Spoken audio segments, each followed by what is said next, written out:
여러분 안녕하십니까? 추미애 법무장관이 조금 전 수사 지휘권을 또 한 번 발동했습니다. 그런데 예상 가능했던 라임 사태 관련 의혹뿐만 아니라 윤석열 검찰총장의 가족 사건에도 지휘권을 행사했는데요. 두 사건을 묶어서 발동했다는 점, 또 현직 검찰총장의 가족을 상대로 한 수사라는 점에서 여러 해석과 함께 이후 파장이 만만치 않아 보입니다. 먼저 이재욱 기자가 보도합니다.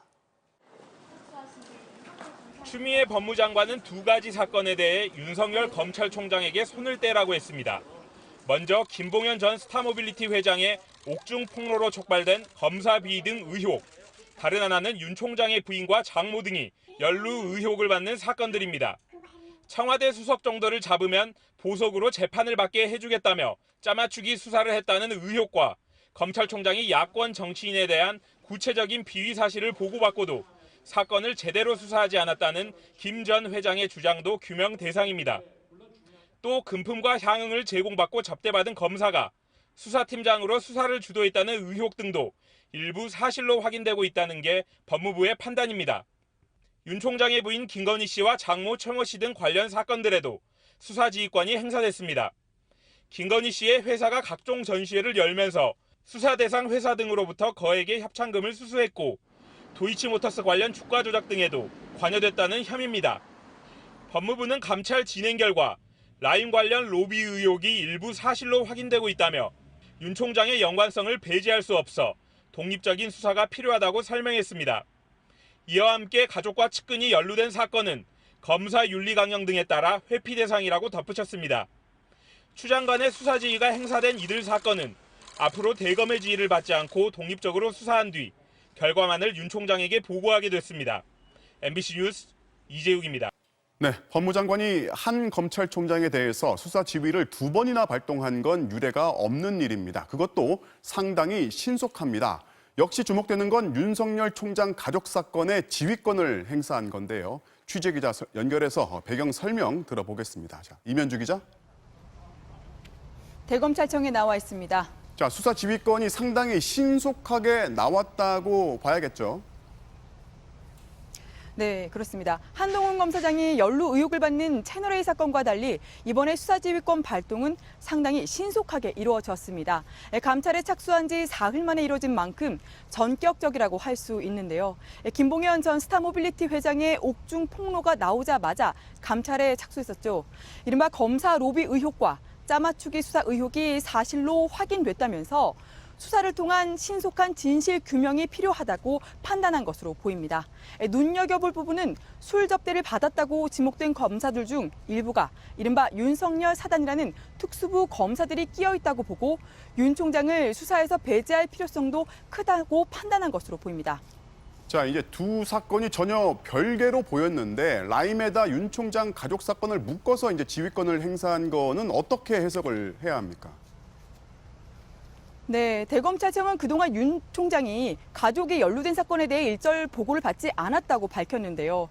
하지만 윤 총장 가족 사건을 수사 중인 수사팀에서는 검찰 내부에서 수사 방해나 여러 압박을 받았다며 수사 진행에 어려움을 호소했던 것으로 전해졌습니다. 총장을 겨냥한 수사에 조직의 배신자가 될 거라며 검찰 내 여기저기서 수사를 방해했다는 건데요. 법무부가 장기간 윤 총장 가족 사건의 실체와 진상 규명이 이루어지지 않았다고 표현한 부분이 이를 뜻하는 것으로 해석됩니다. 오늘 국감에서도 라임 관련 회사에 윤 총장 장모와 처가 연루된 사건 관련자가 포함돼 있다며 의혹을 제기했던 것도 윤 총장 가족 사건을 수사 지휘권 대상에 포함시키는 영향을 미친 것으로 분석됩니다. 그만큼 라임 등 관련 의혹 중심에 윤 총장이 있기 때문에 윤 총장이 있기 때문이라고 추 장관은 판단한 셈입니다. 정리하면 이제 두 사건에 접점이 있는 게 아닌가 하는 이제 또 다른 의혹인데요. 윤 총장의 입장은 나왔습니까? 네, 장관의 라임 관련 수사 지휘권 발동에 대해 대검은 일단 예상했던 것으로 보입니다. 대검은 입장문을 통해 윤 총장은 더 이상 라임 사건 수사 지휘를 할 수 없게 됐다고 밝혔는데요. 그러면서 대규모 펀드 사기를 저지른 세력과 이를 비호하는 세력 모두를 철저히 단죄해 피해자들의 눈물을 닦아주고 국민의 기대에 부응하기 바란다고 밝혔습니다. 가족 관련해서도 입장을 계속 물었는데 그동안 보고받거나 지휘를 하지 않았기 때문에 수사 지휘 배제에 대해 특별한 입장이 없다고 대검 관계자는 설명했습니다. 윤 총장은 특히 자신의 손발을 묶는 장관의 수사지휘권 발동에 무덤덤하게 반응한 것으로 알려졌는데요. 따라서 추미애 장관의 단호한 조치가 거듭되고 있지만 당장 거취를 결정한 정도의 상황은 아니라는 뜻을 내비친 것으로 해석됩니다. 하지만 추미애 장관이 윤 총장을 상대로만 벌써 2차례나 수사지휘를 행사한 것 자체가 양측이 이제 파국을 예고한 것 아니냐는 관측이 나오고 있는데요. 라임 관련 로비 의혹의 가족 사건까지 추 장관이 정면으로 겨냥하면서 윤 총장에게는 상당한 부담으로 작용할 전망입니다. 지금까지 대검찰청에서 MBC 뉴스 임현주입니다. 추미애 장관의 두 번째 수사지휘권 발동에서 오히려 주목을 받는 건 바로 윤석열 총장의 가족 관련 사건일 겁니다. 윤 총장의 부인과 장모가 도이치모터스의 주가 조작에 관련돼 있다는 의혹이 핵심인데요. 대체 어떤 내용인지 장인수 기자가 보도합니다. 윤석열 검찰총장의 장모 최모 씨의 잔고증명서 위조 사건이 재판에 넘겨지는 데 걸린 시간은 7년. 공소시효가 끝나기 직전 MBC의 문제 제기로 뒤늦게 법의 심판을 받게 됐지만 가족 관련 의혹은 이게 전부가 아닙니다. 경기도 파주의 한 요양병원은 2015년 검찰의 수사를 받았습니다. 23억 원에 달하는 요양급여비를 건강보험공단에서 불법으로 타낸 사실이 드러나 병원 운영자 부부와 공동이사장 등 3명이 모두 기소돼 징역형을 받았습니다. 그런데 이 병원의 공동이사장이었던 윤석열 총장의 장모만 처벌을 피해 나갔습니다. 2억 원 정도만 이 병원에 투자했을 뿐 병원 운영에 관여하지 않았다는 겁니다. 하지만 최 씨는 이 병원 설립에 20억 원이나 투자했던 사실이 드러났습니다. 최대 투자자이면서 이사장인 최 씨의 처벌을 면하게 해준 배우가 있지 않냐는 의심이 제기됐습니다. 설립 자체가 잘못돼서 요양급여를 받은 게 이제 사기라고 된 건데 사실은 의료법 위반은 같이 되는 게 맞지 않을까. 자동차 수입업체인 도이치모터스의 주가 조작 의혹 사건에 대한 경찰의 내사 보고서. 윤석열 총장의 부인 김건희 씨의 이름이 등장합니다. 김 씨는 2010년 2월 청담동에서 주가 조작 실행자로 지목된 이모 씨를 만나 10억 원이 든 통장을 맡겼다는 의혹입니다. 도이치모터스 주식 24만 주도 갖고 있던 김건희 씨 사건 수사는 더 이상 진행되지 않았습니다. 최근엔 공소시효가 지나 괜찮다는 장모 최 씨의 육성이 MBC의 취재로 공개돼 의심의 무게를 더했습니다. 그랬기 때문에 걔네들이 손을 못 댄 거지. 그 잘못하면 가만히 있나? 그러네. 그러니까. 다 지난 거야. 또 있습니다. 2012년 육류 수입업자에게서 뇌물을 받은 혐의로 인터폴에 체포돼 태국에서 압송됐던 윤우진 전 용산 세무서장 사건. 경찰은 검찰에 수차례 압수수색 영장을 신청했지만 번번이 기각당했습니다. 윤 전 세무서장은 윤석열 총장의 최측근 윤대진 사법연수원 부원장의 친형입니다. 윤석열 총장은 수사 의지가 강력한데 장관이 만류하고 있는 건 아니죠? 제가 수사 의지를 본 적이 없습니다. 여기에 전시기획사 대표였던 김건희 씨의 행사에 검찰 수사를 받고 있던 기업들이 거액을 후원했다는 의혹까지. 검찰이 손을 대지 않았다는 이 사건도 결국 검찰총장의 손을 떠나 법무장관의 지휘 아래 놓이게 됐습니다. MBC 뉴스 장희수입니다. 라임 사태 관련 MBC의 단독 보도로 이어집니다. 김봉현 전 회장이 검사 3명을 술접대했고 그중 1명이 라임 수사의 책임자로 왔다는 폭로와 관련해서 법무부가 검사 3명의 이름을 특정해서 수사를 의뢰했습니다. 그런데 MBC 취재 결과 김 전 회장이 폭로한 책임자 1명이 아니라 법무부가 수사 의뢰한 술접대 의혹 검사 3명 모두 라임 수사팀에 합류했던 것으로 확인됐습니다. 윤수환 기자의 단독 보도입니다. 김봉현 전 스타모빌리티 회장이 부장검사 출신인 이주영 변호사를 통해 술 접대를 했다고 폭로한 현직 검사는 모두 3명. 특히 이 가운데 한 검사가 이후 라임 수사팀 책임자가 됐다고 김 전 회장은 주장했습니다. 김 전 회장을 상대로 사흘간의 감찰 조사를 벌인 법무부는 접대 의혹을 받는 대상자들을 특정해 서울 남부지검에 수사를 의뢰했습니다. MBC 취재 결과 이들은 올해 초부터 지난 8월까지 남부지검 라임 수사팀에서 근무한 것으로 파악됐습니다. A 부장검사와 B 부부장검사, 또 다른 C 부부장 검사 등입니다. A 부장과 B 부부장은 지난해부터 남부지검에 근무하던 중 올해 1월 법무부 직제 개편에 따라 라임 사건이 형사부에 재배당되면서 수사팀 책임자로 라임 수사에 참여했습니다. 이후 윤석열 검찰총장은 남부지검의 수사팀 보강을 지시했고 지난 2월 C 부부장 검사가 라임 수사팀에 파견됐습니다. 술접대를 한 3명 중 1명이 라임 수사팀으로 왔다는 김 전 회장의 주장과 달리 당시 술자리에 있었다는 의혹을 받는 검사 3명이 모두 라임 사건을 담당한 겁니다. 술 접대 의혹을 받는 검사들은 모두 이른바 특수통 검사들로 특히 B 부부장 검사는 4년 전 특수부서에서 이주영 변호사와 함께 근무했습니다. 다만 이들은 모두 지난 8월 인사를 통해 현재 남부지검을 떠났습니다.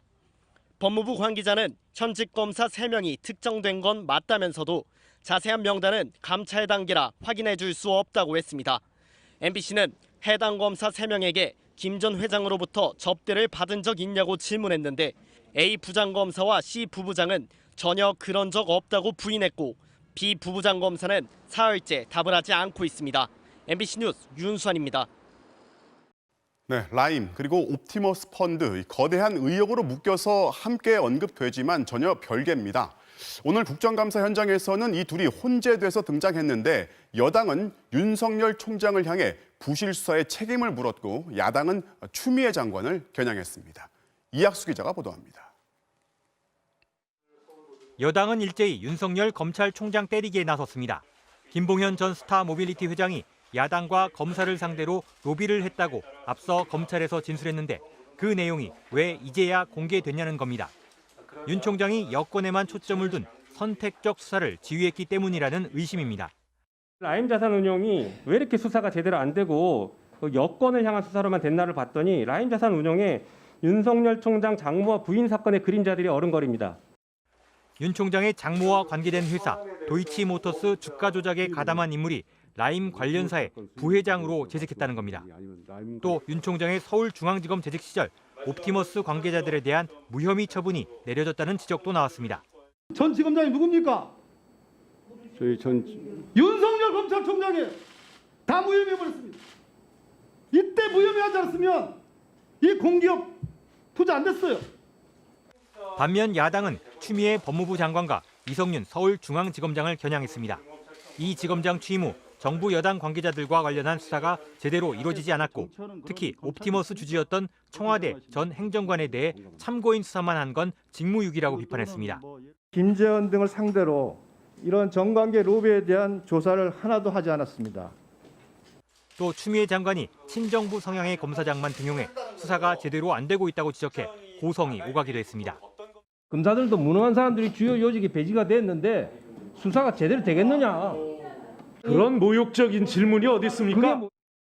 추 장관이 수사 지휘권을 발동하며 윤석열 총장의 지휘권을 인정하지 않은 데 대해 여당은 공정하고 철저한 수사를 위한 법무장관의 정당한 권리 행사라고 평가했습니다. 야당은 마침내 검찰총장의 손발을 잘랐다며 법무부가 무법부가 됐다고 비판했습니다. MBC 뉴스 이학수입니다. 옵티머스 펀드 투자를 한 사람이 돈을 떼인 사기 사건이지만 여기에 투자를 한 정관계 인사들이 의심스러운 주목을 받고 있습니다. 오늘 국정감사 현장에서는 옵티머스 투자자라면서 여러 여권 인사의 실명이 폭로하듯 공개됐는데 이미 알려진 진영 장관, 김경협 의원 말고 당사자들이 모두 동명이인이라면서 거세게 반발했습니다. 이기주 기자가 보도합니다. 서울중앙지검 국정감사에서 한 야당 의원이 정부 여당 인사가 포함된 옵티머스 투자자라는 문서를 공개합니다.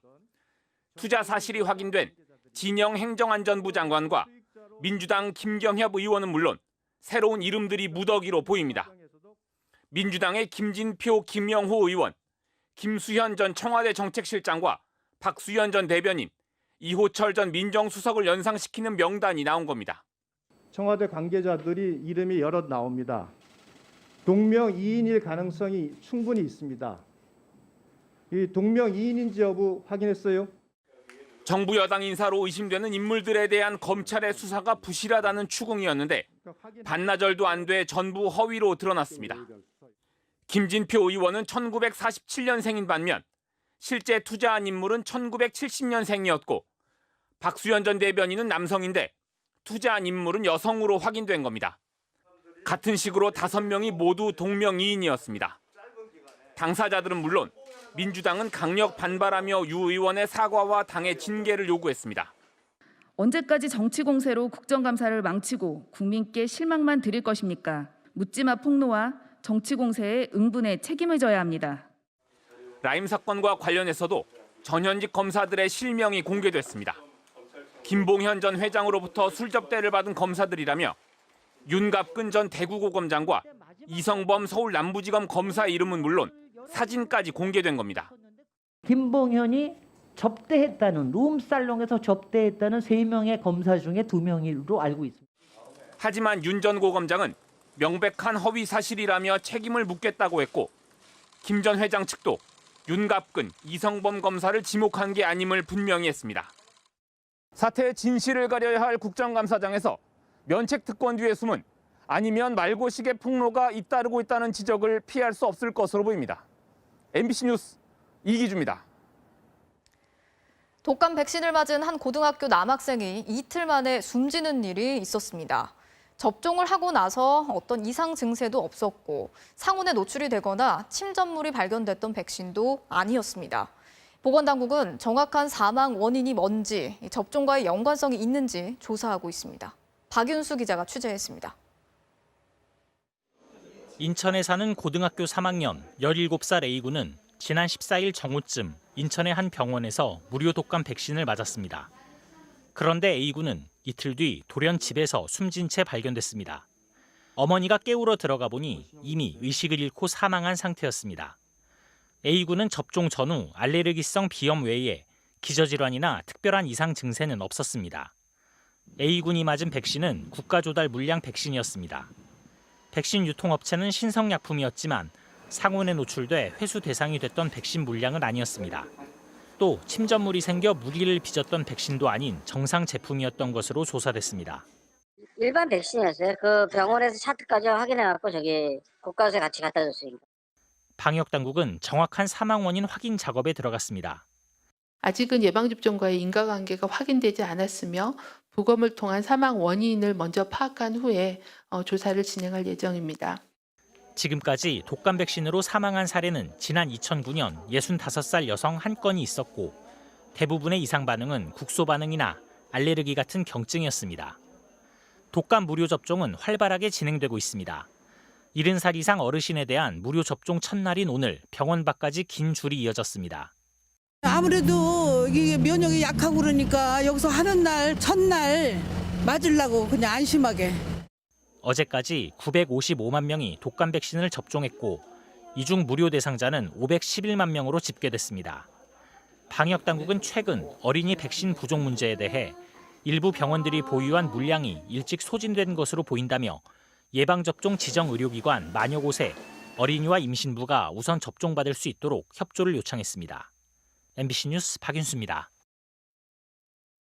집단 감염으로 병원이 통째로 격리된 부산 해뜨락 요양병원에서 주말 사이 추가 확진자가 15명 늘어서 현재까지 누적 확진자 모두 73명이 됐습니다.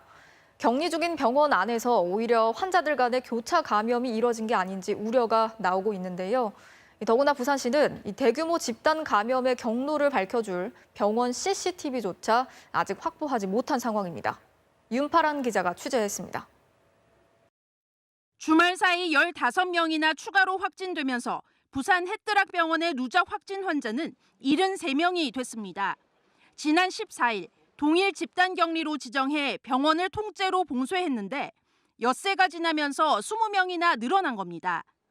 입원 환자와 병원 직원을 모두 포함한 265명을 대상으로 계산하면 확진율은 27.5%입니다. 앞서 코호트 격리됐던 경북 청도 대남병원은 47.6%, 또 대구 한사랑병원은 68%까지 확진율이 치솟은 바 있습니다. 집단 격리가 오히려 병원 내 교차 감염으로 이어지고 있는 게 아니냐는 우려가 나옵니다. 14일이 지나고 일정 시간이 지난 이후에도 계속 감염자가 발생하는 경우에는 시설 내의 전파의 가능성도 일부 있다고 봅니다. 특히 2층은 62명의 확진 환자가 나와 감염의 진원지로 지목되고 있는데 부산시는 2층에 남아있는 환자 18명을 어제서야 다른 병원으로 옮기고 별도 관리에 들어갔습니다. 병상 간격은 2m로 띄었고 칸막이도 설치했습니다. 코호트 격리를 하면서 즉각 시행했어야 할 기본 조치들인데 병원 측은 추가 감염이 발생하고서야 뒤늦게 시행한 겁니다.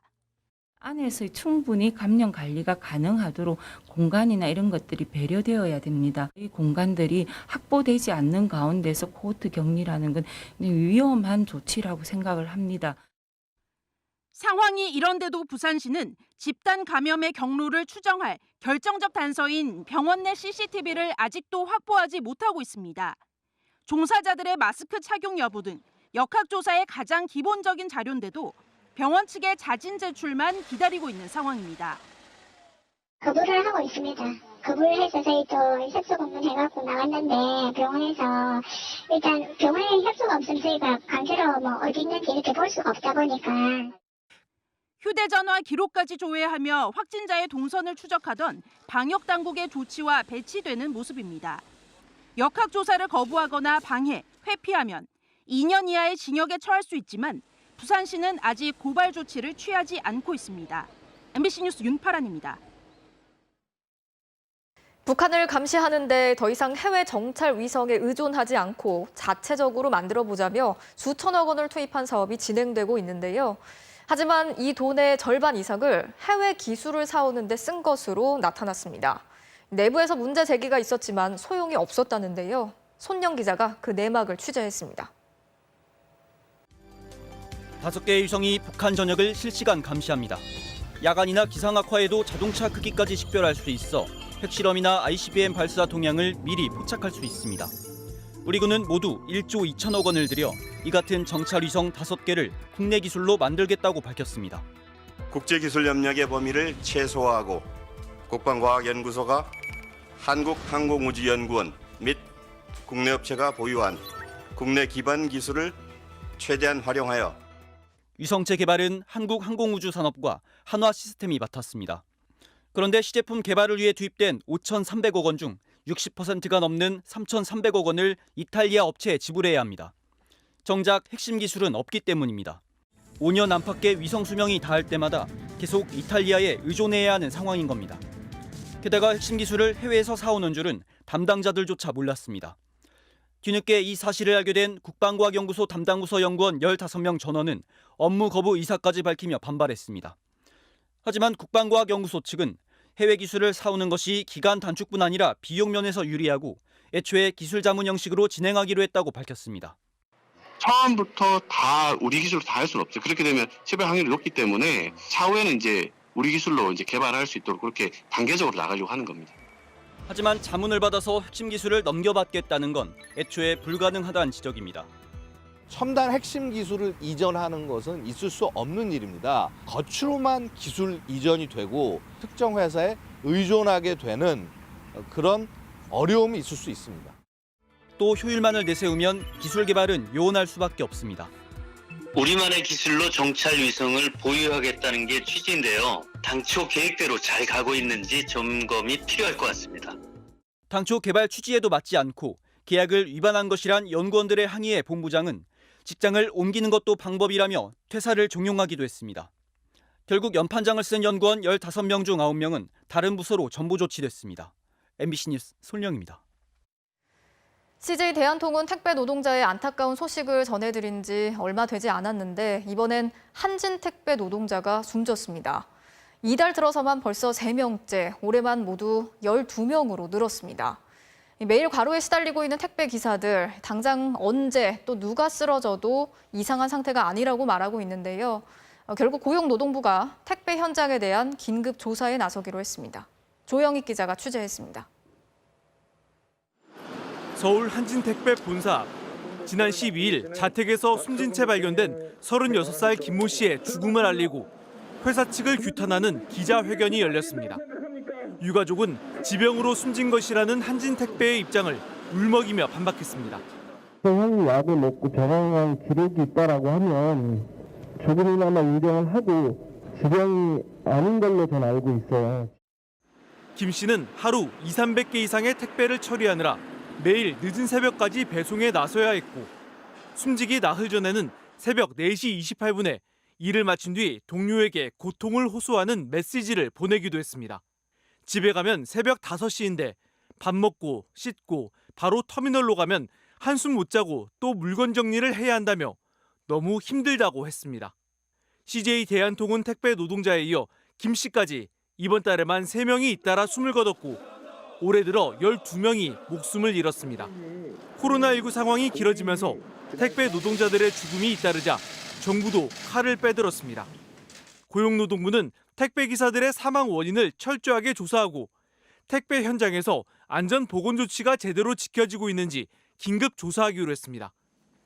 택배가 모이는 물류창고 40곳과 대리점 400곳이 대상입니다. 안전 및 보건 조치를 관련 법률에 따라 이행했는지 여부를 철저하게 점검하여 위반 사항 확인 시 의법 조치할 계획입니다.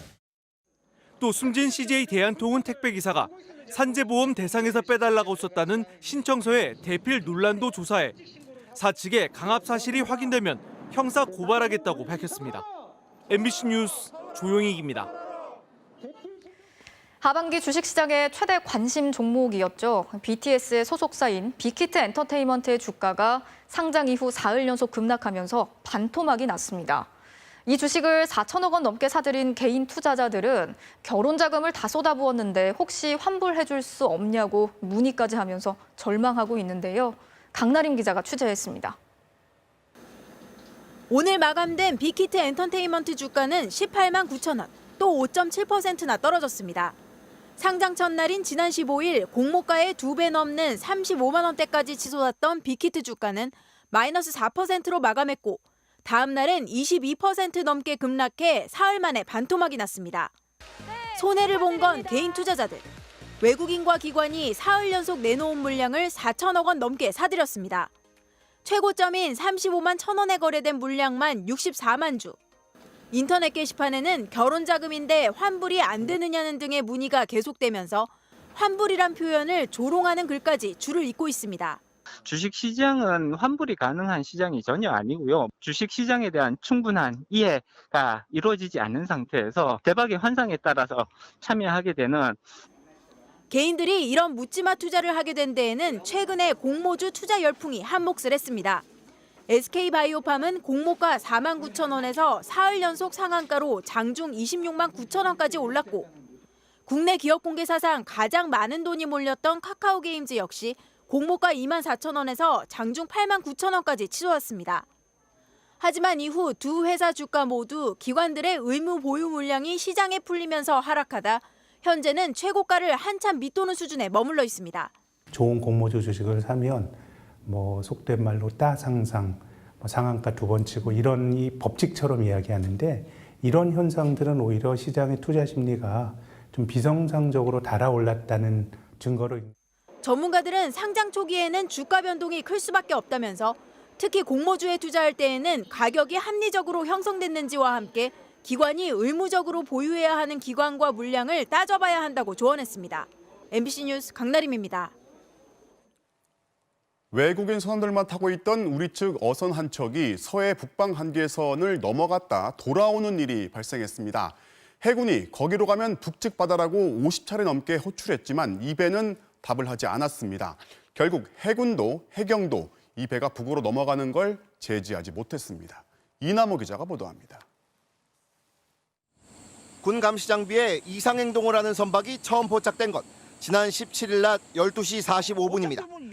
조업이 허가된 한계선 북쪽으로 7.4km를 넘어선 지점 20노트, 시속 37km가 넘는 빠른 속도로 북상 중이었습니다.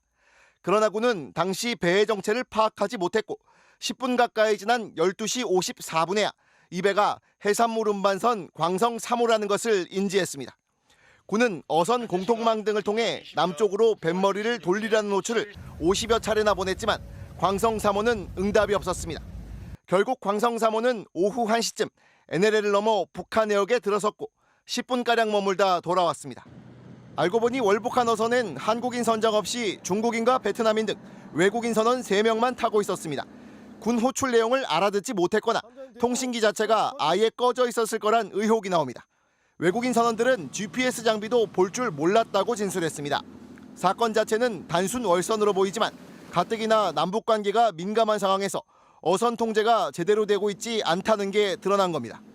우리가 관할하는 해역수에서 일반 상선이 아무런 제지도 받지 않고 올라갔다는 데 대해서는 군의 경감망에 커다란 구멍이 보인 거지요.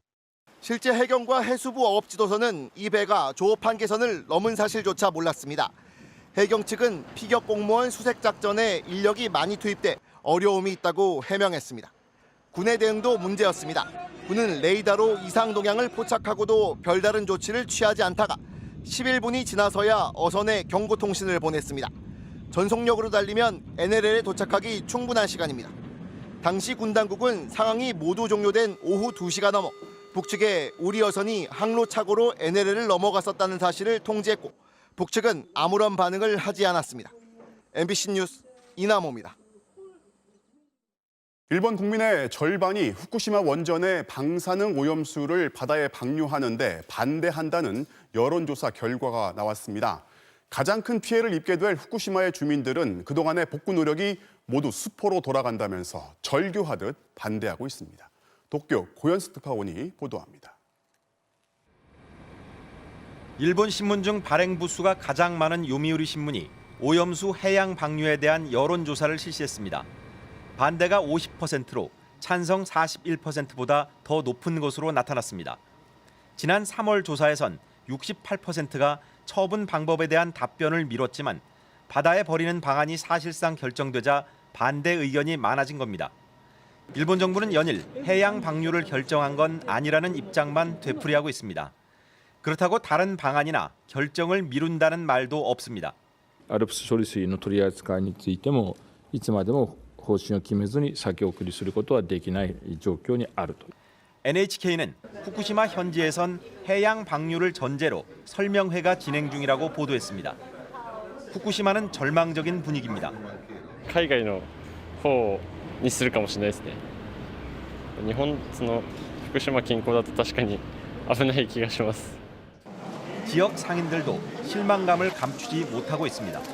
せっかくのその不要策がまた沈んでしまうと。がっかりですね。もう何も考えられなくなっちゃいますよね。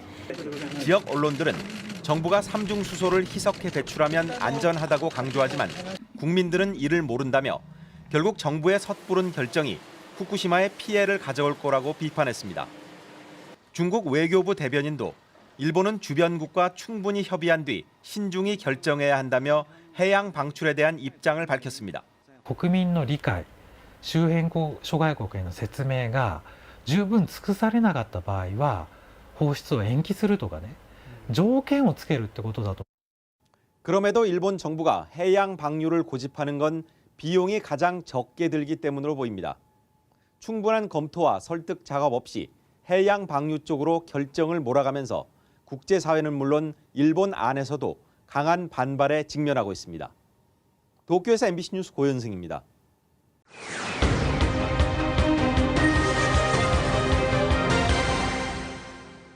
제보는 MBC입니다. 전화금융사기 수법은 오늘도 진화하고 있습니다. 가짜 검찰총장 사인에다 가짜 검사실을 만드는가 하면 문자 메시지를 확인하는 순간 내 전화기를 원격으로 제어할 수 있는 악성 앱을 깔게 하는 방식도 등장했습니다.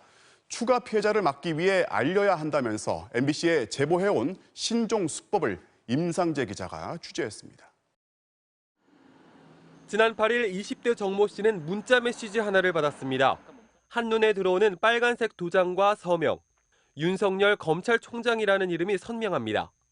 정 씨의 이름과 주민등록번호 앞자리까지 정확히 적혀 있습니다. 정 씨의 계좌가 돈 세탁 범죄에 사용됐다는 내용입니다. 의심할 겨를도 없이 전화 한 통이 걸려왔습니다. 이른바 검찰 수사관이었습니다. 전화도 끊지 말고 지금 끊으면 안 된다고 계속 전화를 이제 붙잡고 있는 상황. 주위에는 절대 알리지 말고 주위 사람들이 다칠 수도 있다. 은행에서 돈을 찾을 때 주의할 점까지 구체적으로 알려줬습니다. 렌즈를 한번 봐라. 그리고 그래야 뭐 본인 확인을 한다고 그랬대나 뭐 돈을 어디다 쓰겠다라고 둘러대라. 차 구입 명목이다라든지. 검찰을 사칭한 보이스피싱.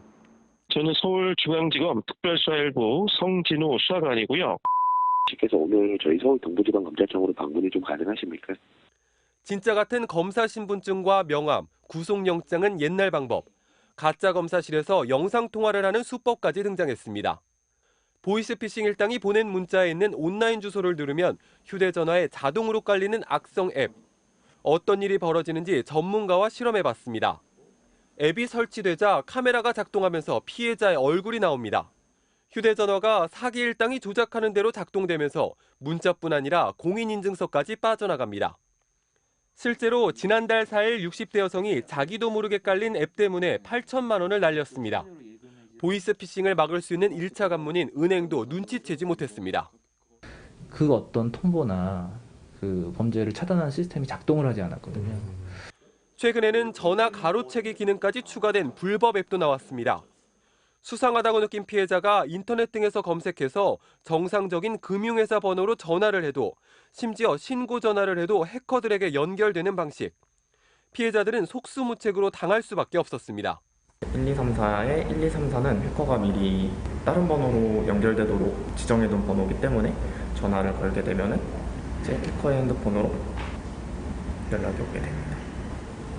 올 3분기에 확인된 전화 가로채기 악성 앱은 지난 분기보다 22%나 증가한 680건, 보이스피싱에 쓰일 수 있는 악성 앱도 3,500여 건이나 적발됐습니다. 금융 앱에서 통화 기록을 접근한다는 등의 이제 앱의 목적과 다른 불필요한 권한 같은 경우는 허용하지 않아야 됩니다. 지난 9년간 일어난 보이스피싱 사건은 약 20만 건으로 피해액이 2조 4천억 원을 넘었습니다. 하루 평균 61건, 매일 7억 4천만 원이 털리고 있습니다. 출처가 불분명한 전화나 문자로 온 송금 요구는 무조건 의심하고 온라인 주소는 누르지 말라는 예방책이 날로 교묘해지는 수법 앞에 왜소해져 버렸습니다. MBC 뉴스 임상재입니다. 작년 10월 칠레에선 지하철 요금을 우리 돈 50원 인상하기로 한 것을 계기로 불평등에 항의하는 대규모 반정부 시위가 벌어졌죠. 1년이 지난 오늘 이를 기념하는 집회가 열렸는데요. 여전히 극심한 빈부격차와 불평등은 변한 게 없다는 분노가 이어지면서 지난해보다 더 격렬한 시위가 벌어졌습니다. 한수영 기자가 취재했습니다. 칠레 수도 산티아고의 중심각. 시위대가 화염병과 돌을 던지고 경찰차는 이내 화염에 휩싸입니다. 경찰이 연신 쏘아대는 최루탄과 물대포로 거리는 아수라장이 됩니다. 성난 시위대는 교회에까지 불을 질렀습니다. 헌병대 소속 교회라는 이유로 분노의 대상이 된 겁니다. 시뻘건 화염은 높게 솟은 십자가 첨탑까지 모조리 불태웠습니다. Basta, basta de violencia.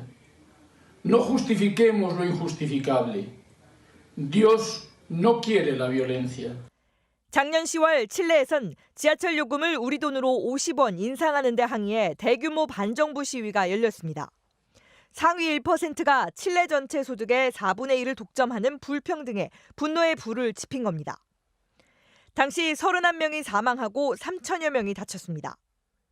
하지만 1년이 지나도록 시민들이 요구한 연금과 의료, 교육 개혁은 이루어지지 않았습니다. No tenemos ningún cambio, la salud sigue igual, las pensiones, que es lo que estamos luchando, ya llevamos más de un año luchando por las pensiones, sueldos, estudio, todo, ¿cachai? Pero yo por mi sector yo no veo ningún cambio. 여기에 코로나19 대유행까지 겹치면서 양극화는 오히려 더 심각해졌습니다. 특히 최근 시위에서 16살 소년이 경찰에 떠밀려 다리 아래로 떨어진 사건이 발생하면서 과잉 진압에 대한 분노까지 가중됐습니다. Porque en este momento tenemos un nivel de represión altísimo, todavía hay una injusticia tremenda respecto a la cantidad de heridos y muertos y desaparecidos desde el 18 de octubre hasta el día de hoy. 칠레는 오는 25일 1980년 군부 독재 시절 만든 헌법을 폐기하고 새 헌법을 제정할지 여부를 묻는 국민 투표를 실시합니다. 시위대는 새 헌법이 만들어질 때까지 시위를 멈추지 않겠다는 입장입니다. MBC 뉴스 한수연입니다. 미국 대선이 이제 보름 앞으로 다가왔는데 트럼프 대통령 여전히 민주당 바이든 후보와의 격차를 좁히지 못하고 있습니다. 트럼프가 이렇게 고전하는 데는 이유가 있는데요. 지난 대선 때 큰 힘이 됐던 도시 근교의 여성들, 그리고 노년층이 대거 바이든 쪽으로 넘어갔기 때문입니다. 자, 그 배경이 뭔지 워싱턴 박성호 특파원이 짚어봤습니다. 미국 북동부의 펜실베이니아주, 지난 대선에서 트럼프가 0.7%포인트 차로 간신히 이긴 대표적 경합주입니다. 승부를 판가름하는 곳은 인구의 5분의 1이 몰린 도시 근교 지역입니다. 여기서 4년 전 트럼프 승리의 결정적 변수였던 백인 여성들이 상당수 마음을 바꿨습니다. He definitely has a problem with suburban women. So now if you're talking about, white college-educated women, those women have been trending away from him to begin with. 툭하면 분열과 선동을 노리는 막말과 자주 구설에 오르는 여성 비하 발언, 코로나 대응 실패에 염증을 느낀 여성들이 등을 돌린 걸로 보입니다. 경합주 패배는 곧 재선의 치명타.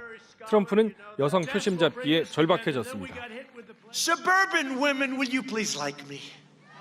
Remember? Please. Please. I saved your damn neighborhood, okay?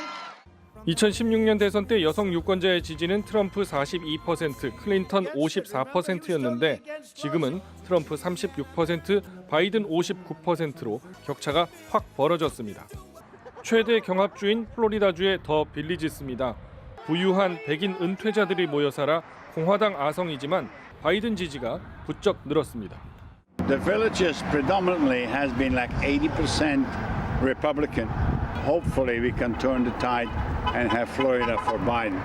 Joe Biden represents integrity, caring, empathy.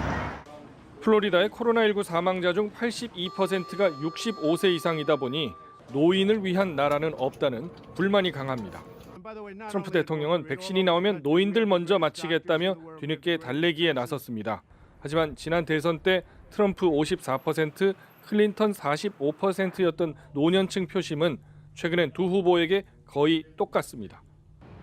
4년 전에도 여론조사로는 트럼프가 지는 걸로 나왔으니 승부 예측은 조심스럽다지만 분명 질적 변화는 있습니다.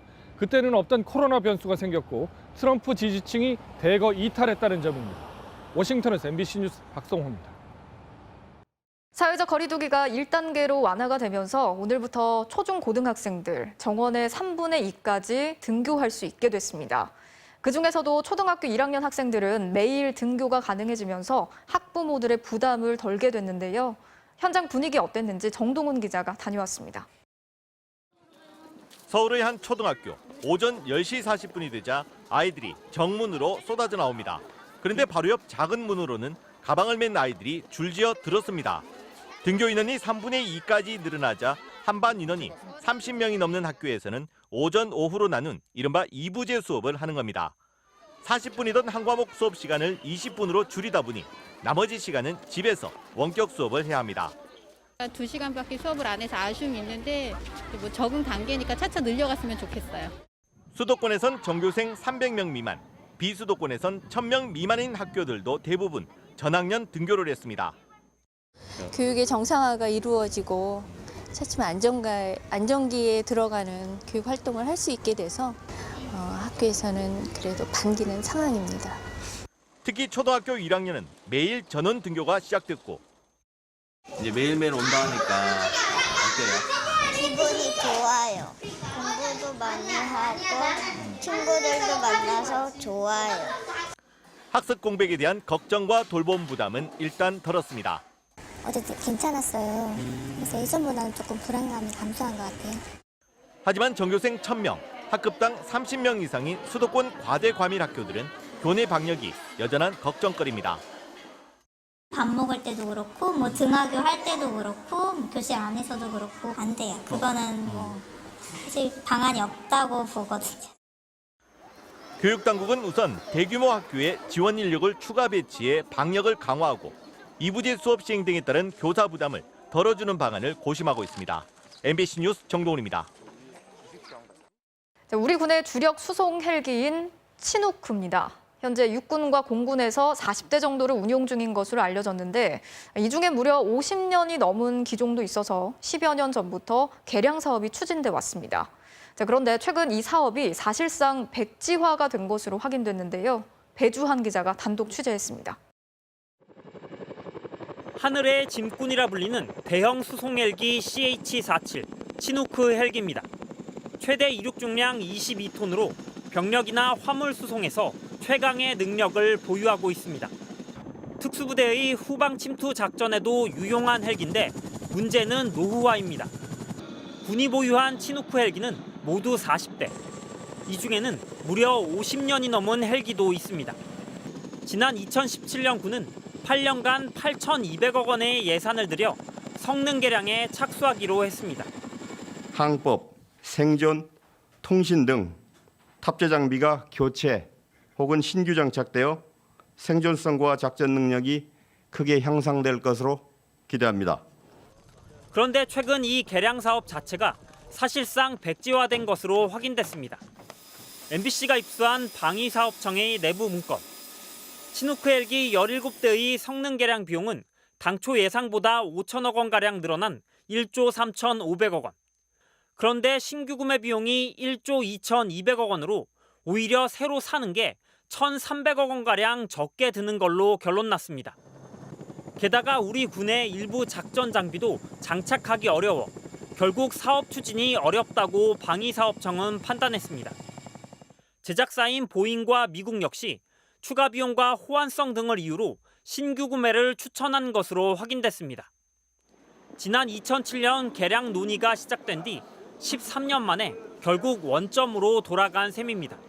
새로운 기종을 선정하고 실제로 도입하기까지는 또 몇 년이 걸릴지 모릅니다. 전력 공백 차질이 우려되는데 현재 공군 치누크 헬기의 가동률은 40%. 부품 수급이 제대로 안 돼 이 헬기에 있던 부품을 저 헬기로 갈아 끼우는 식으로 운용되고 있는 현실입니다.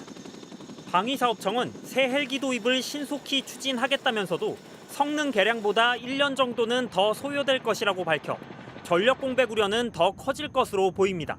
MBC 뉴스 배주환입니다. 네, 계속해서 오늘 이 뉴스 전해드리겠습니다.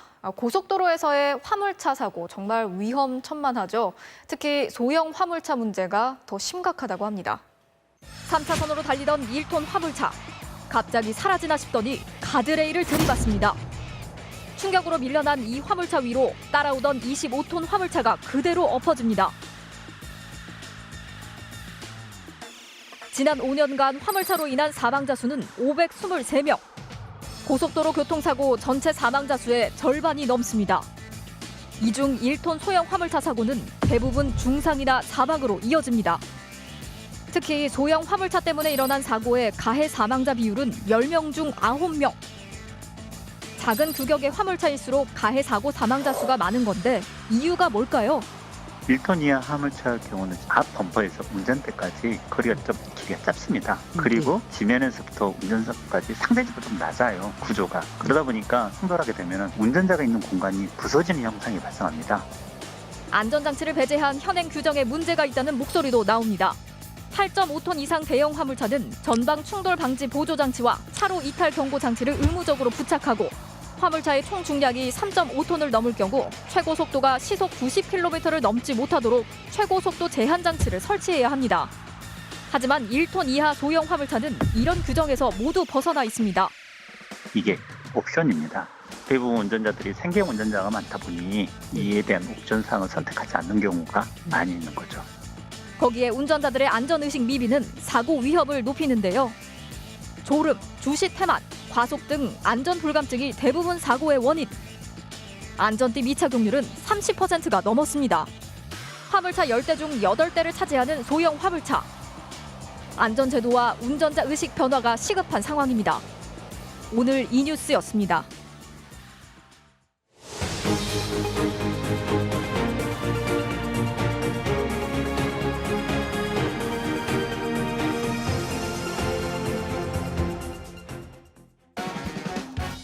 목이 아픈 비에게 지금 필요한 건?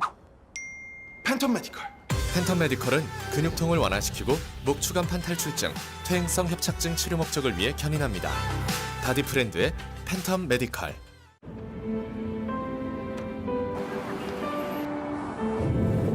목표를 향한 호흡.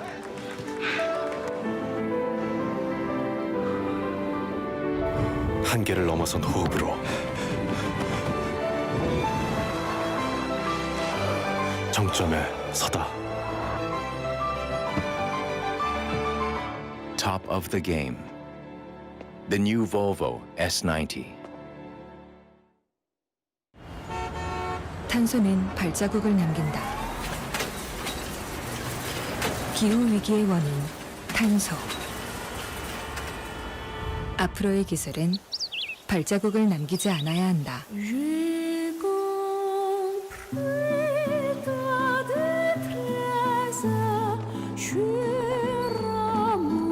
지속가능한 친환경 기술을 이끌어갑니다. 지속가능한 내일, 한화.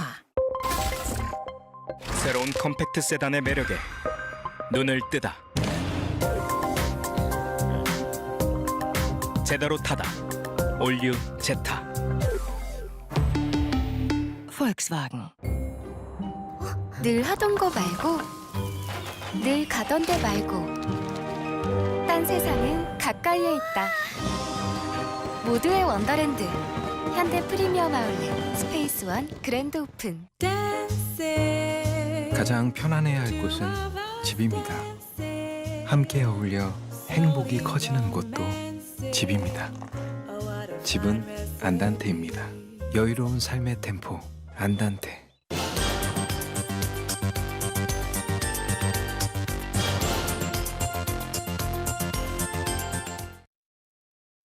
수도권과 비수도권 사이 의료 인력 불균형 문제를 해소하기 위해서 정부가 국립대학의 의대 정원을 줄여서 지역 사립대의 의대를 만들고 또 정원도 늘려줬습니다.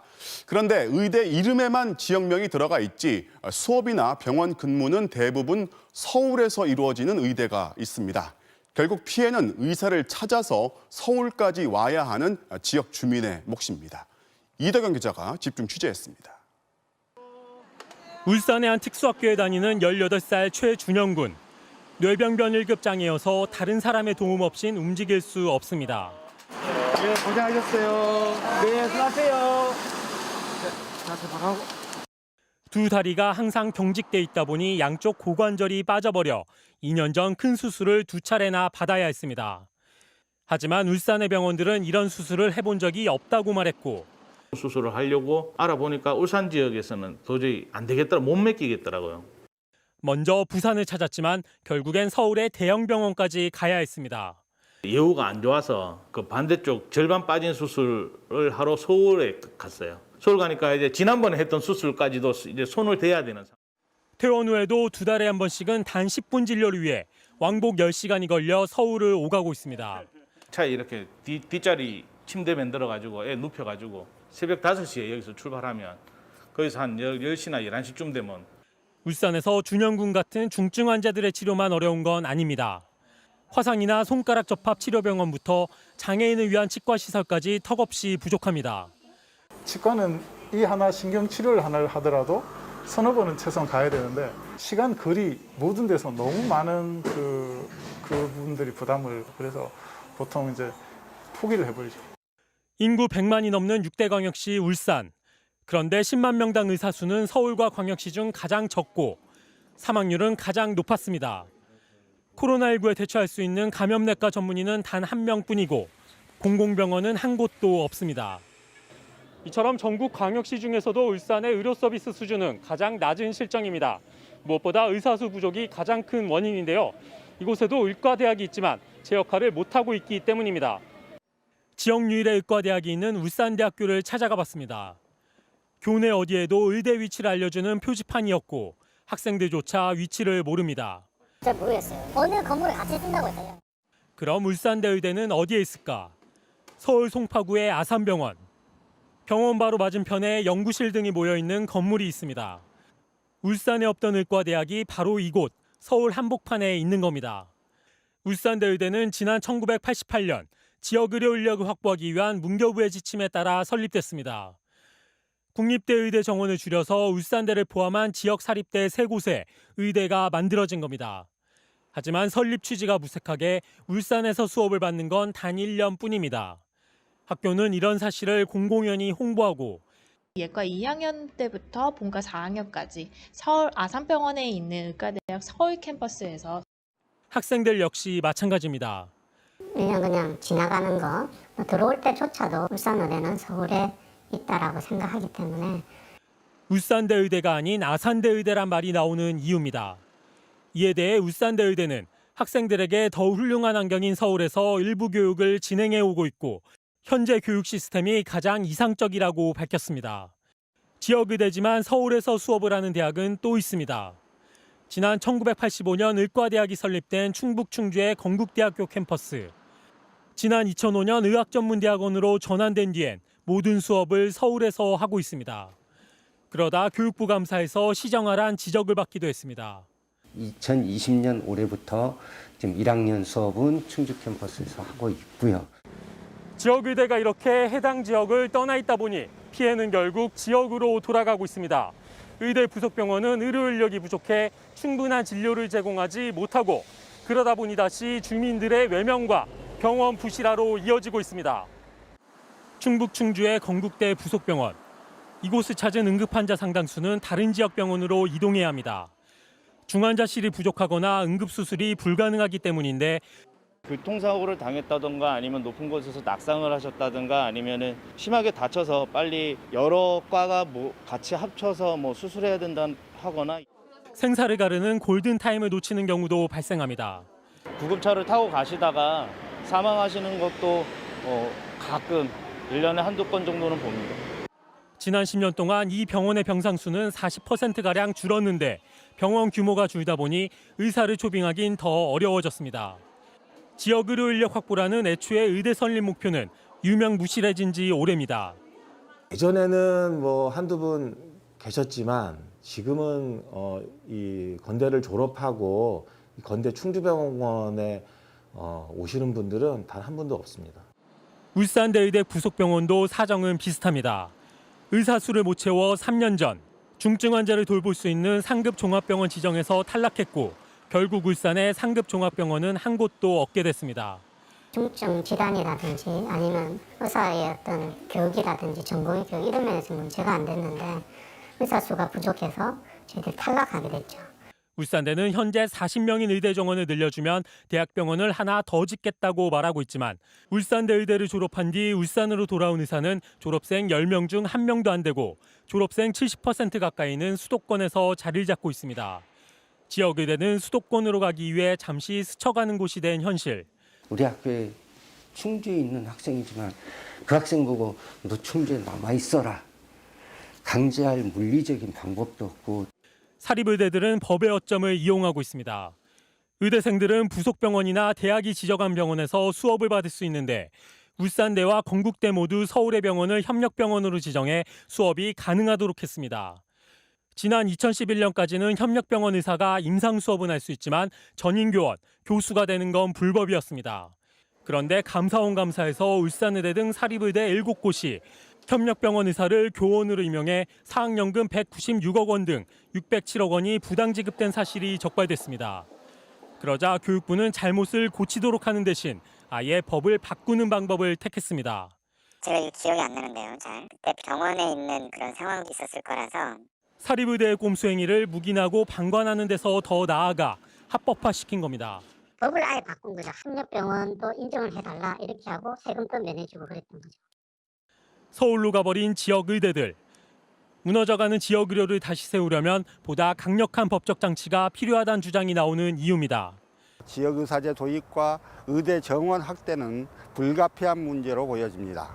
교육부는 전수조사를 통해 지역의료 활성화와 지방대학 육성이라고 하는 원래의 목적과 취지에 맞도록 또 의료의 공공성 확대를 위해 지역 공공의료원을 늘리는 등 의료 인력과 시설 확보가 시급하다는 목소리가 커지고 있습니다. MBC 뉴스 이덕영입니다. 한국 현대사의 대표적인 비극이자 아직까지 정확한 희생자 수도 확인되지 않고 있는 여수 순천 사건. 오늘로 72년이 됐습니다.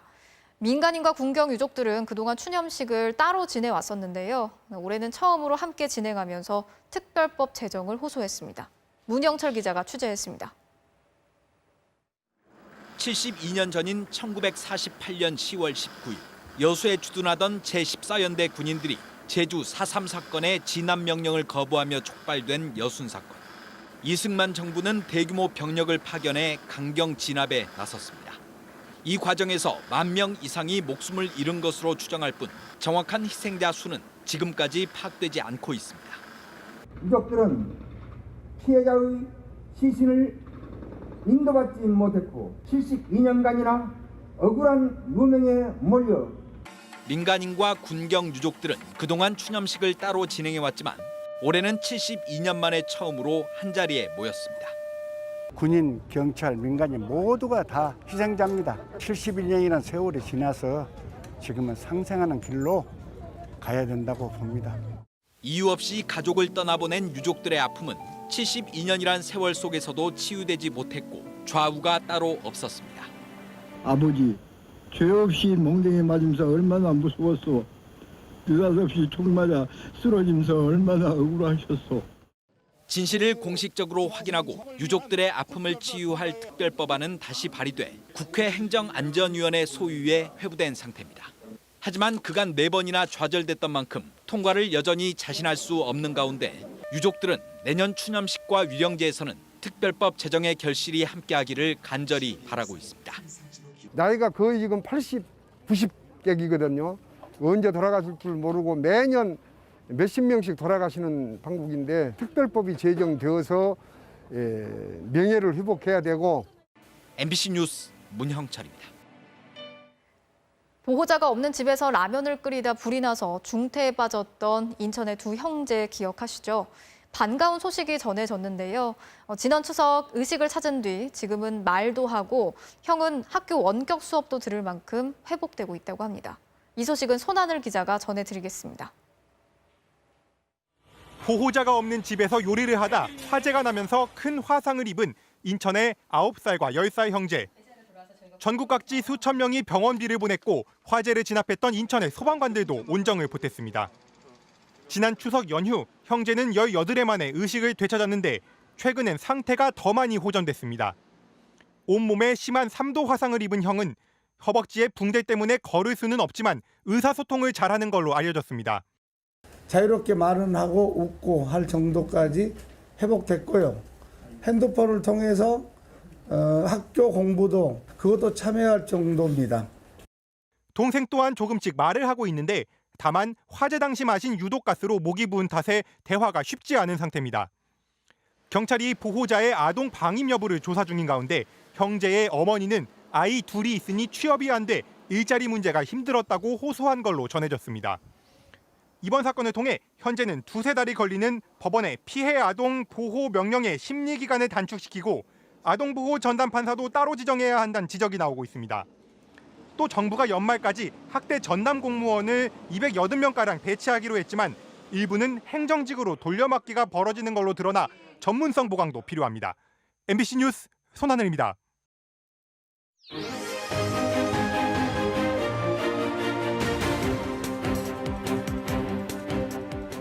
정치적 참견 시점, 오늘도 정치팀 김재영 기자와 함께하겠습니다. 자, 오늘 준비한 소식 볼까요? 네. 이재명 국정감사 보이콧 전말은인데 이재명 경기지사가 오늘 아침에 앞으로 국감을 보이콧할 수 있다 이런 글을 올렸어요. 네, 이재명 지사가 국회의원들의 자료 요구가 너무 많다고 불만을 토로한 건데 내년부터 국정감사를 받지 않을 수도 있다고 폭탄 발언을 했어요. 어떤 내용인지 영상으로 보시죠. 네.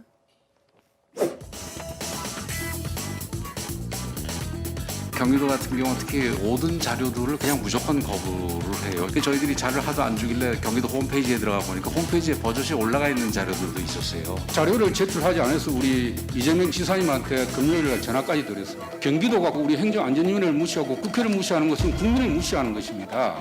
위원님 말씀 잠깐 드려도 될까요? 예, 말씀하시죠. 자료에 관한 논쟁들이 많으세요. 네. 이게 엄청나게 많은 인력과 시간이 소요됩니다. 그리고 어제 새벽에 요구하신 분도 계세요, 자료를.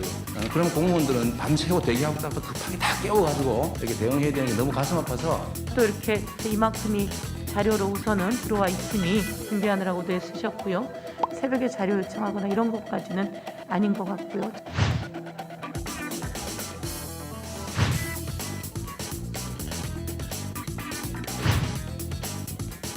공무원들 고생하는 게 너무 안타까워서 감사를 앞으로 거부해야 되겠다 이런 글도 올리셨던 것 같은데. 약간 면피용으로.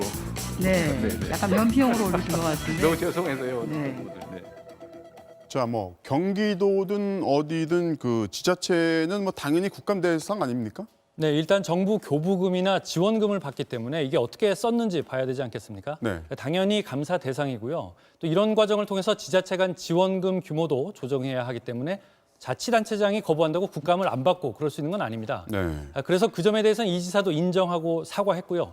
다만 과도한 자료 요구로 코로나19 방역 같은 일상 행정에 차질이 생기거나 중앙 예산이 들어가지 않은 지방 사무에 대해서는 좀 고려해달라 이런 입장을 전달했습니다. 자, 이재명 경기지사 오늘이 사실상 그 첫 국감이었는데 전반적으로 어땠습니까?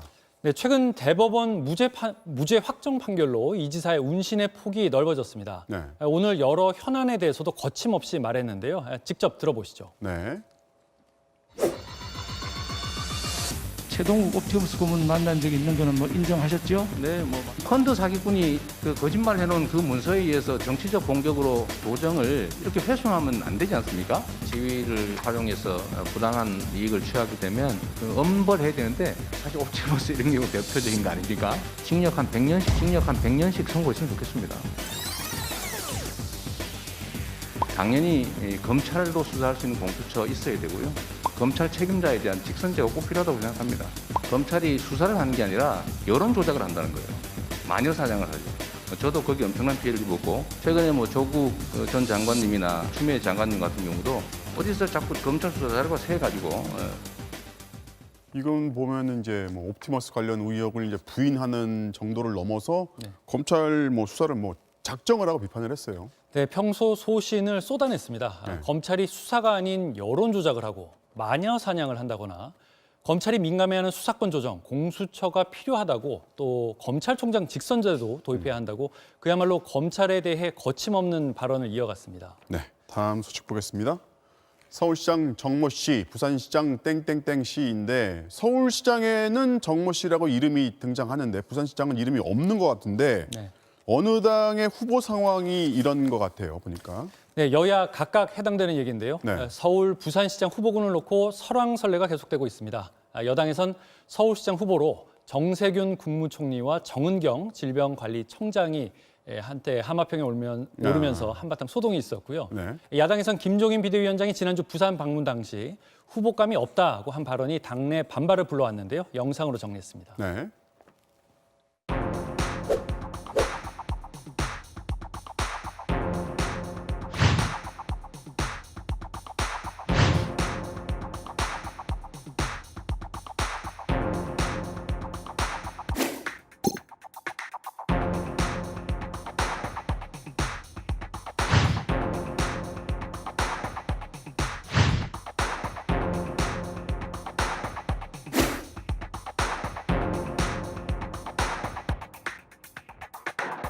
그 말은 잘못 전달돼서 그렇게 된 건데 부산시를 세계적인 소위 콘테이너항으로 그런 거에 대한 비전을 가지고 계신 분이 아직은 안 계시다고나 얘기하는 거지 뭐 후보자가 없다는 얘기를 한 게 아니라. 예, 정은경 청장은 아직 코로나가 끝난 게 아니잖아요. 방역 예방 최전선을 계속 지켜야 할 뿐이고 정세균 총리는 10년 전에 이미 대선 후보로도 나왔던 분이다 보니까 당사자들은 좀 황당해했고 아직 후보를 낼지 말지 결정하지도 못한 민주당은 말을 아꼈습니다. 반면 여당의 실정으로 얻은 재보선 기회라 상대적으로 수월할 거로 낙관했던 야당은 의외로 확실한 후보를 내놓지 못하면서 어수선해하고 있습니다. 네. 당내 중진들은 당 차원에서 스타도 발굴하고 멍석도 깔아줘라 이러고 있는데 지도부는 당 아니든 바뀌든 누가 출정기를 들고 일단 나서라 라면 서로 미루고 있는 모양새입니다. 정치는 생물이라고 하니까 또 어디서 누가 갑자기 나타날지는 모르겠지만 당분간은 이렇게 지지부진한 상태가 계속될 것 같습니다. 네, 오늘은 여기까지 듣겠습니다. 지금까지 김재영 기자였습니다.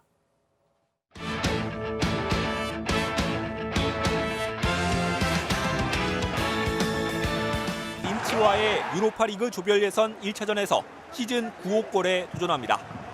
MBC 뉴스 박준인입니다. 우리나라 단거리 육상의 기대주 비회사와 박원진 선수가 맞대결을 가졌는데요. 결과는 어땠을까요? 이명루 기자의 보도입니다. 0.001초 차 명승부로 뜨거운 관심을 모았던 박원진과 비회사.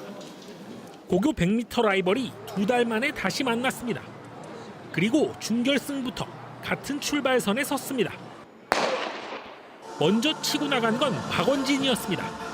올 시즌 고교 1위 기록 보유자답게 2위 비회사를 0.14초 차로 제쳤습니다. 준결승이라 서로가 전력을 다하지 않은 만큼 관심은 결승전 진검승부로 모아졌습니다. 하지만 박원진이 허벅지 부상으로 결승을 포기하면서 비회사의 긴장감도 약간은 떨어져 보였습니다. 여전히 스타트에서 약점을 노출했지만 긴 다리와 특유의 탄력으로 가장 먼저 결승선을 통과했습니다. 10초 79. 맞바람 탓에 개인 최고 기록에는 0.1초 부족했지만 올해 고교 최다인 3회 우승을 차지했습니다. 내년이 진짜라고 생각하고 진짜 엄청 힘든데 그만큼의 또 보람도 있고 이게 하면 할수록 늘어나는 게 보이니까. 저녁 이후 첫 경기에서 일반부 100m 우승을 차지한 김구경은 후배들과의 선의의 경쟁을 기대했습니다. 100m 경쟁이라는 게 사실 정말 스트레스도 많이 받고 부담감도 많고 그럴 건데 경쟁 자체를 즐기면서 저랑도 좋은 경쟁, 선의의 경쟁 펼칠 수 있는 날이 빨리 왔으면 좋겠습니다. 올 시즌 100m에서만 3차례 우승을 기록한 비회사는 내일 200m 출전을 마지막으로 내년 시즌 준비에 돌입합니다. MBC 뉴스 이명노입니다. 메이저리그에서는 LA 다저스가 1승 3패의 열세를 딛고 기적처럼 월드시리즈에 진출했습니다. 모레부터는 템파베이와 정상을 놓고 다툽니다. 전운칠 기자의 보도입니다. 초반에는 팽팽한 힘겨루기가 이어졌습니다. 애틀랜타가 1회와 2회 한 점씩 먼저 달아나자 다저스도 3회 스미스의 적시타로 동점을 이뤘습니다. 승부처는 4회였습니다. 라일리의 적시타로 균형을 깬 애틀랜타는 폭투로 노아웃 2, 3루 기회를 잡았습니다. 한 방이면 완전히 승기를 잡을 수 있는 상황. 하지만 결정적인 수비가 흐름을 바꿨습니다. 땅볼을 잡은 터너가 3루 주자를 노렸고 혼신의 다이빙 태그로 실점을 막은 데 이어 망설임 없는 송구로 2루 주자마저 잡아냈습니다. They get two on the base paths. Yeah, that couldn't have gone any worse for the Atlanta Braves, and it couldn't have gone any better. 5회에는 점프 캐치의 달인 무키 베츠가 다시 한번 홈런성 타구를 낚아챘습니다. 기가 막힌 수비로 흐름을 돌려놓자 숨죽이고 있던 방망이가 폭발했습니다. 6회 게타 에르난데스가 동점포를 터뜨렸고 7회엔 벨린저가 역전 홈런을 쏘아올린 뒤 의기양양하게 배트 플립까지 선보였습니다. 너무 좋아하다 자칫 부상까지 입을 뻔했습니다. Kick a little too hard, my shoulder popped out, so I just had to run back to the training room and they had to pop it back in real quick. But I felt good. I was good enough to play defense. 4대3 한 점 차 짜릿한 역전승. 1승 3패까지 몰렸다가 3연승을 거둔 다저스는 2년 만에 월드 시리즈 진출에 성공했습니다. Planning everything, you know, we grinded all the way through this series. This wasn't an easy one, and we're glad to be on top. 32년 만에 정상 탈환을 노리는 다저스와 첫 우승에 도전하는 템파베이. 두 팀의 월드 시리즈는 모레부터 시작됩니다. MBC 뉴스 전운칠입니다. 김태훈입니다. 육상 초등부 100m에서는 최명진 선수가 11초 67의 초등부 역대 최고 기록을 작성했습니다. 근육부터가 예사롭지가 않네요. 월요일 밤 스포츠 뉴스였습니다.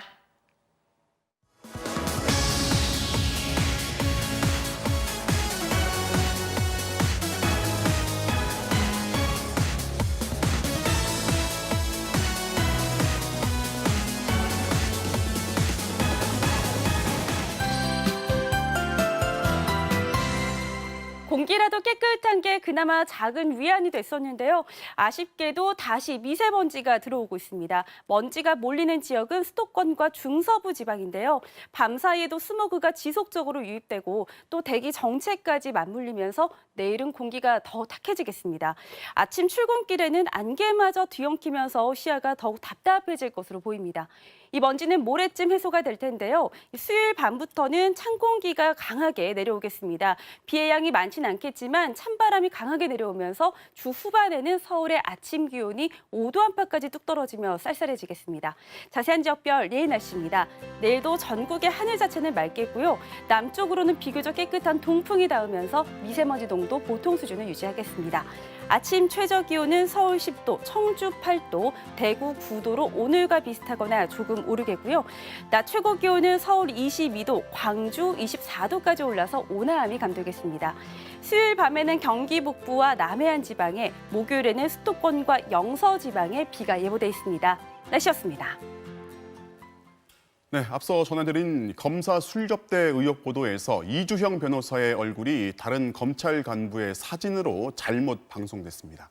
당사자께 사과드립니다. 네, 오늘 뉴스 마치겠습니다. 시청해주신 여러분 고맙습니다.